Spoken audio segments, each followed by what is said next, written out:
News Bangladesh, সংবাদ দিনের শেষে। জাতীয় সংবাদ। দেশের অর্থনীতির ভিত মজবুত ও শক্তিশালী করে সমৃদ্ধ রাজস্ব ভাণ্ডার গঠনে বাংলাদেশ কাস্টমস অগ্রণী ভূমিকা পালন করবে বলে প্রত্যাশা ব্যক্ত করেছেন অন্তর্বর্তী সরকারের প্রধান উপদেষ্টা প্রফেসর মোহাম্মদ ইউনূস। আজ আন্তর্জাতিক কাস্টমস দিবস উপলক্ষে দেওয়া এক বাণীতে প্রধান উপদেষ্টা এই প্রত্যাশা ব্যক্ত করেন। তিনি বলেন, পরিবর্তিত বাংলাদেশ বিনির্মাণে আমি মনে করি বাংলাদেশ কাস্টমস আমদানি রপ্তানি সহজীকরণ ও পণ্যের নিরাপদ সরবরাহ নিশ্চিতকরণের মাধ্যমে দেশের অর্থনীতির গতি ফিরিয়ে আনবে। আওয়ামী লীগের নির্বাচনে অংশগ্রহণ নিবন্ধনের উপর নির্ভর করছে বলে জানিয়েছেন প্রধান নির্বাচন কমিশনার এএমএম নাসির উদ্দিন। আজ সকালে রাজধানীর আগারগাঁওয়ে নির্বাচন ভবনে অনুষ্ঠিত নির্বাচন কমিশন বিটের সাংবাদিকদের সংগঠন reporters forum for election and ডেমোক্রেসির টকে অংশ নিয়ে একথা বলেন তিনি। সিইসি বলেন, রাজনৈতিক দলের নিবন্ধন একটি দীর্ঘ প্রক্রিয়া এবং সীমানা পুনর্নির্ধারণের আইনের জটিলতার কারণে ভোটার তালিকা হালনাগাদের পাশাপাশি এই প্রক্রিয়া বাস্তবায়ন করা যাচ্ছে না। এবারের তফসিল ঘোষণার আগে আওয়ামী লীগের নির্বাচনে অংশগ্রহণ নিবন্ধনের উপর নির্ভর করবে। মুক্তিযুদ্ধের অন্যতম সেক্টর কমান্ডার ও সাবেক সেনা প্রধান অবসরপ্রাপ্ত মেজর জেনারেল KM শফিউল্লাহ আর নেই। আজ সকাল 10টার দিকে ঢাকার সম্মিলিত সামরিক হাসপাতাল CMH-এ অফিসার্স ওয়ার্ডে চিকিৎসাধীন অবস্থায় তার মৃত্যু হয়। 1971 সালে শফিউল্লাহ ছিলেন জয়দেবপুরে 2য় ইস্ট বেঙ্গল রেজিমেন্টের 2য় প্রধান। তার নেতৃত্বেই ওই রেজিমেন্টের বাঙালি সৈন্যরা বিদ্রোহ করে। মুক্তিযুদ্ধের শুরুতে শফিউল্লাহ ছিলেন 3 নম্বর সেক্টরের কমান্ডার। পরে 3টি নিয়মিত আর্মি ব্রিগেড বা ফোর্স গঠিত হলে এস ফোর্সের নেতৃত্বে আসেন শফিউল্লাহ।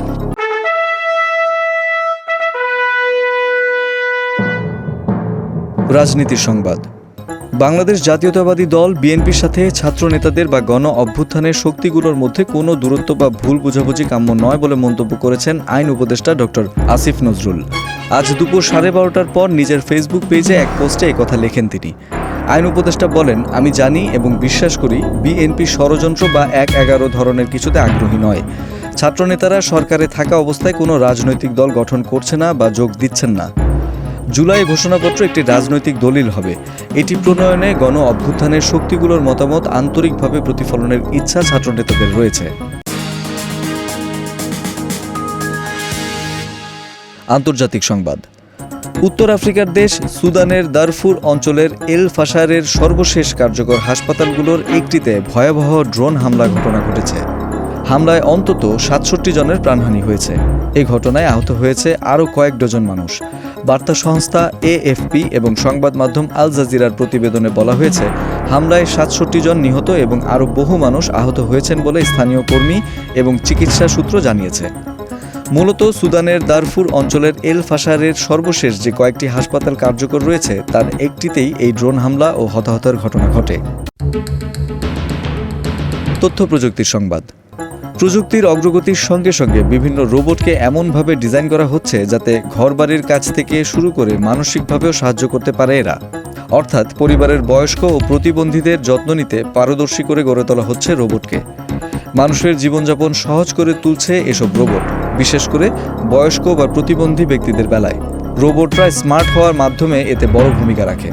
যেমন কিছু রোবট মানুষকে তাদের ওষুধ খাওয়ার কথা মনে করিয়ে দিতে, তাদের উঠে দাঁড়াতে ও চলাফেরায় সহায়তা করতে পারে। খেলার সংবাদ।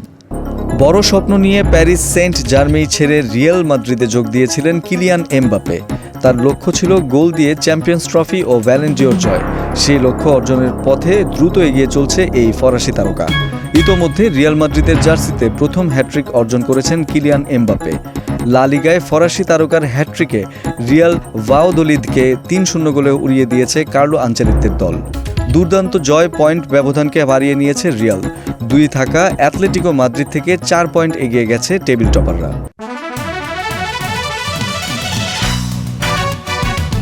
সংস্কৃতি বিনোদন।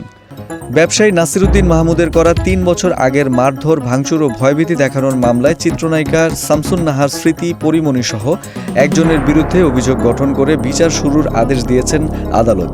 এছাড়া শুনানিতে উপস্থিত না হওয়ায় পরিমণির বিরুদ্ধে গ্রেফতারি পরোয়ানা জারি করেছেন আদালত।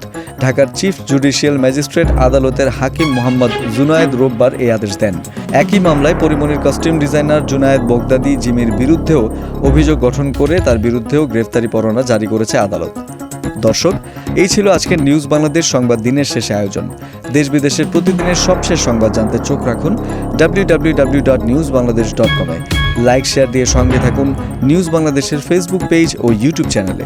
ভালো থাকুন, সুস্থ থাকুন। আল্লাহ হাফেজ।